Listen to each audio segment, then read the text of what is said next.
Hi, welcome to Prep Rally, our weekly show dedicated to prep sports in Northwest Arkansas. I'm your host, Chip Souza, the sports editor of the Northwest Arkansas Democrat-Gazette. We have a lot to talk about this week as we transition from basketball into spring sports. Temperatures are warming up outside and we're already into conference play for baseball and softball teams. But before we break out the cargo shorts and the flip-flops, let's recap the state basketball championship games that were held last weekend in Hot Springs. Joining me today is Scotty Borderland, who covered several Northwest Arkansas teams in the finals last week. Scotty, we will start with the 7A girls, where the Fayetteville girls won the program's 7th state championship in program history. They now have won more championships than any other program in the state. They capped an incredible season with a 10-point, 59-49 win against North Little Rock. Scotty, recap that game for us. Yeah, I talked to Coach Rimmer and a few of his girls after the game on Saturday, and they all reassured me that I asked them if they thought that was the best game that they played all year, and I think the consensus was that it was. And well, it definitely was the best start to a game. I know that. For sure. They jumped out to a 20-3 lead and hit their first 6 3-pointers. Wow. Think Lauren Holmes had 3 of them. Maya Mayberry and Ashley Breathed also had a couple. So shot 6 of 7 from 3 in the first quarter. You can't get off to a better start than that. And I think they finished the season with 22 straight wins, and a couple of teams that they beat back before the turn of the new year also won state championships in Texas and in Georgia. So Duncanville, Texas won the Class 6A championship there, and I think the team from Georgia that they beat these two teams in the same tournament. It was Sandra Meadows' big girls tournament in Duncanville, Texas. They beat both of these teams in that tournament. So for sure, yeah, they had a great year, and I'm sure. I mean, they've got plenty of talent for a couple more runs. They do in the upcoming years. So they do. Well, Mike Capshaw, who covers Fayetteville for the NWADG, he spoke with Jasmine Franklin and freshman sensation Sasha Goforth this week. Sasha was the MVP of the state championship game, and Jasmine Franklin was just dominated the boards at both ends. Every game she played in the state tournament, she was played a huge role in their winning the state championship. So Mike Capshaw talked to them. Let's go to Mike right now. I mean, really what went right for us was because all our shots were falling, and when our shots are falling, we just keep hooping until they don't, and then when it's not falling, they trust in me to pass. They're going to pass the ball, and then I'll finish for them. And I trust in them that if I can't make a shot, I'll pass it out to them. It's just really a chemistry and a team effort. So was there any point in the season that you guys felt like it was a turning point, maybe the trip to Texas or anything where you guys were like, you know what, we're pretty good? Yeah, Texas, when we beat that number 1 team in the nation, we knew. Well, I wouldn't say we knew, but we had a lot of confidence coming back to Fayetteville and the 7A in general, and just like. And it was just fun. Yeah. And Duncanville was just so fun. And all that competition and just different types of, I guess, links and different people to see and like what talent brings and what's like out there, and just to know that we beat them, it just like brought confidence in saying like, boo, we got this. Did you say boo? Yeah. Boo? Okay. All right. Sasha, what are you going to remember the most about this season? I'm just going to remember how fun it was and how good of an experience it was to play with all the seniors and like them to be mentors to us, and just like how fun it was. Like we just had a really good time this year, and it wasn't really like you didn't have any stress. It was just all fun. Now, speaking of... So congratulations to Fayetteville coach Vic Rimmer and the Lady Bulldogs on a great season.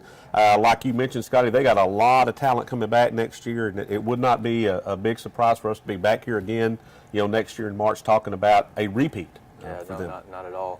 And one of the other things about when they're winning their 7th state championship, they surpassed Ricky Smith's Fort Smith Northside program, Bradley, Guy Perkins, and Greenland. Yeah. So yeah, they're obviously one of the more storied programs in Arkansas high school basketball for sure. Well, speaking of storied programs, great segue there, by the way. It's a nice little lob pass you gave me for the alley-oop dunk. Fort Smith Northside won the 7A boys state championship game on Saturday against North Little Rock. Coach Eric Burnett, a Northside alum, he's just one of the great guys in Arkansas basketball coaching, and just want to give a big shout out to him and the girls for that. They went down to the wire, to get that win. You covered that game. How did Northside pull off that win? Yeah, last year a lot of people, especially myself, I covered Northside last year for the entire season, and I think the consensus after that game, after their season last year, they lost to Van Buren in the state quarterfinals, and I think a lot of people said that this team's just a year away, and you got a player like Tevin Brewer, you're never out of a ball game, and Isaiah Joe continued to improve, and he'll be back next year. Right, and it also doesn't help that you add another Division I football player to your roster, add some athleticism, and yeah, they made one less mistake than North Little Rock did.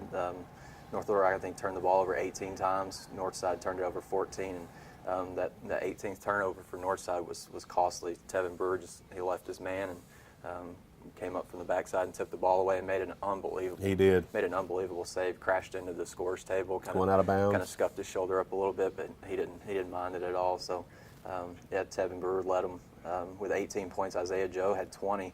He's 4 for 10 from the 3-point line. He got hot there in that one stretch. They were down, and he got hot and pretty much just shot them right back in the game. Oh yeah, absolutely. That's kind of his deal. That's what Mike Anderson and Arkansas like about him. He's just like in the semifinal game, he started the first half 0 for 5 from the floor, but opened the third quarter, making his first 4 shots, and he got going. And the kid's tough to stop when the shots are falling. The shooter's got to shoot. Let's take a break here. When we come back, we'll recap the Class 4A boys state title game. Let's take a look now at some of the great photography by our photo department from the past week.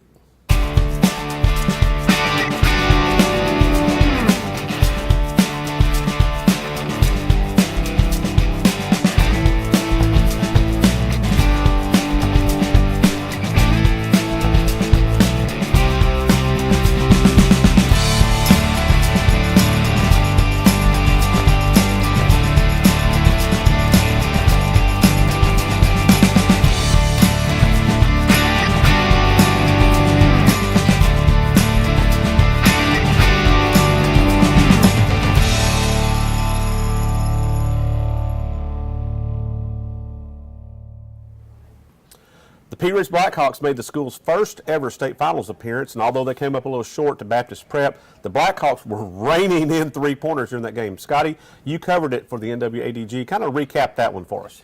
Yeah, I mean, it was I think it was the size of Connor Vanover, the big 7'3" junior that Baptist Prep has, and Trent Lloyd said after the game he imagined that his club would have to make between 12 and 15 threes to even stay in the game. And they did. Yeah, because Baptist Prep's just so explosive. But shot 13 out of 23 from 3, and I think that's the second most three-pointers made in a state finals game, I think, since 1998. So Pea Ridge shot the lights out. They just didn't have a match for Connor Vanover, but nobody in the state does. Nobody in the state does. He was 9 of 12 from the floor, finished with 20 points, 11 rebounds. He was tough, but Isaac McBride, their Baptist Prep's sophomore point guard, was an animal in the fourth quarter. I think he was 3 of 3 from the floor, and he told me after the game, he said he was taking shots that most kids in the state wouldn't want to take. You know, he's just, I think he's 16 years old, and he's already to the point maturity-wise where he wants the ball. He wants the ball in the big moments. It wouldn't surprise me if he's the #1 recruit in that 2019 class. Oh, absolutely. Absolutely. He's explosive, and he wants the ball in the final minutes, and you don't see that very often from a sophomore, especially, you know, playing in front of 6,000, 7,000, 8,000 people. But and those two guys will be back next year. So Baptist Prep had, they defended their title this year. There's a, real good opportunity that they're going to go for their third straight next year. Oh, absolutely. Yeah, I think the only player that they're losing from their starting 5 is Dylan Hogan. He had 11 points, 3 of 5 from 3. He kind of hit the shot that kind of sealed the win. But you know, I don't want to bypass what Joey Hall did. I mean, he scored 16 points to lead Pea Ridge. He was 4 of 6 from 3 and threw in a 40-footer at the end of the first quarter that I think kind of settled Pea Ridge down a little bit. And you know, it's always good to see the ball go through the net. So I think it kind of picked the confidence up of the guys around him. He's just a nice, smooth player. He, all year long, but pretty much for 3 years, he's been that steadying influence for Pea Ridge. Oh, for sure. Yeah, Cole Wright hit 2 threes. Weston Church hit 2 threes. Kobe Rose hit 3. Hayden Holtger hit 2. So you're kind of wondering. I mean, you shoot the ball that way, you kind of expect to win. But Baptist Prep was on their game. And Holtgrew and Rose will both be back for Pea Ridge next year. So Trent Lloyd definitely has some building blocks to work with moving into next season. Speaking of Coach Lloyd, Mike Capshaw spoke with Trent this week. Let's hear what he had to say about this championship game. When you talk about reflection, I think just the guys that we've got, the relationships that we've all built with each other as a team and as a coaching staff and a team, I mean, of course, going to the state finals will always be something I'll remember for my entire life. But the relationships that have been built with this team, you know, having these guys since they were in 7th grade as my first job as well, this will be a group I'll never forget, and that we'll have relationships for, you know, as long as I live. 13 of 21 from three-point range in the finals. You guys had the lead there, 5 minutes to go. What happened? Yeah, you know, we said in the 4th quarter we wanted to be within striking distance, and not only were we within striking distance, we actually had the lead. And you know, we did a very good job of attacking the middle of the zone and then kicking out to shooters. And you know, we shot the ball with confidence like we had all year.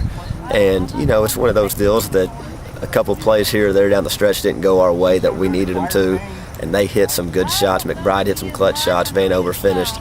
And, you know, that's basketball. That stuff happens, and, you know, we wish we could have finished that thing out. It would have been awesome bringing the state championship back to Pea Ridge, because Lord knows that town deserves one. And, you know, I think that's the part that hurts the most, is being so close to getting something like that. But, you know, I couldn't be more proud of our guys' effort, the way they fought all year, the way they hung together in that game as well. It was a lot of fun. We also want to congratulate Valley Springs girls. They made their 3rd straight state finals appearance. Coach Kim Jenkins, she just continued to keep that program at a high level. This is, again, like I said, 3 years in a row that they've been in the state final. They won it last year, also won it 2010. She just does a remarkable job over there. They fell a little bit short to Hoxie, you know, in the championship game, but you can bet the Lady Tigers will be right back in the hunt again next year. That's it for this week's show. We want to remind you that we will not have a show next week, as it's spring break week, and I'm going to be on the ski slopes.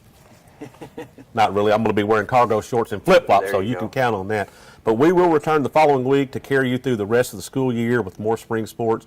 We also want to let everybody know that all NWADG teams for winter sports, that would be wrestling, swimming, diving, and basketball, will be released in the next 2 Sundays.